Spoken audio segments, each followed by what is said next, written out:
ಶಿವಮೊಗ್ಗ ಜಿಲ್ಲೆಯ ತೀರ್ಥಹಳ್ಳಿಯಲ್ಲಿ ನಿರಂತರವಾಗಿ ಭಾರೀ ಮಳೆಯಾಗ್ತಾ ಇರುವ ಹಿನ್ನೆಲೆಯಲ್ಲಿ ಮೈದುಂಬಿ ಹರಿತಾ ಇರುವ ತುಂಗಾ ಹಾಗೂ ಮಾಲತಿ ನದಿಗಳು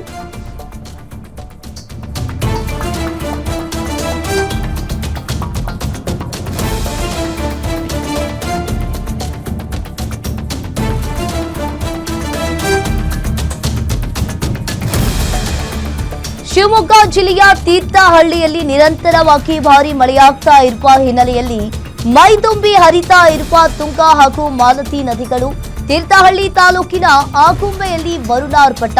ನಿನ್ನೆ ಒಂದೇ ಒಂದು ದಿನದಲ್ಲಿ 286 ಮಿಲಿಮೀಟರ್ ಮಳೆ ದಾಖಲಾಗಿದೆ.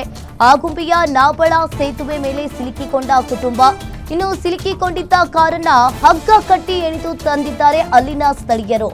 ಸೇತುವೆಯಲ್ಲಿ ಸಿಲುಕಿಕೊಂಡಿದ್ದವರನ್ನ ರಕ್ಷಿಸಿದ ಸಾರ್ವಜನಿಕರು. ಇನ್ನು ತೀರ್ಥಹಳ್ಳಿ ತಾಲೂಕಿನ ಆಗುಂಬೆಯಲ್ಲಿಯೂ ಕೂಡ ವರುಣಾರ್ಭಟ ಜೋರಾಗಿದೆ. ನಿನ್ನೆ ಒಂದೇ ಒಂದು ದಿನದಲ್ಲಿ 286 ಮಿಲಿಮೀಟರ್ ಮಳೆ ದಾಖಲಾಗಿದೆ. ಶಿವಮೊಗ್ಗ ಜಿಲ್ಲೆಯ ತೀರ್ಥಹಳ್ಳಿಯಲ್ಲಿ ನಿರಂತರವಾಗಿ ಭಾರೀ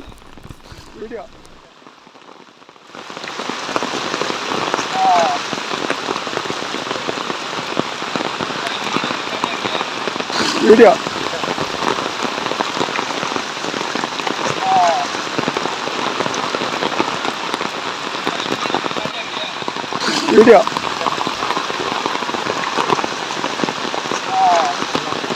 ನೀರು ಹಾಕ್ತಾರಲ್ಲ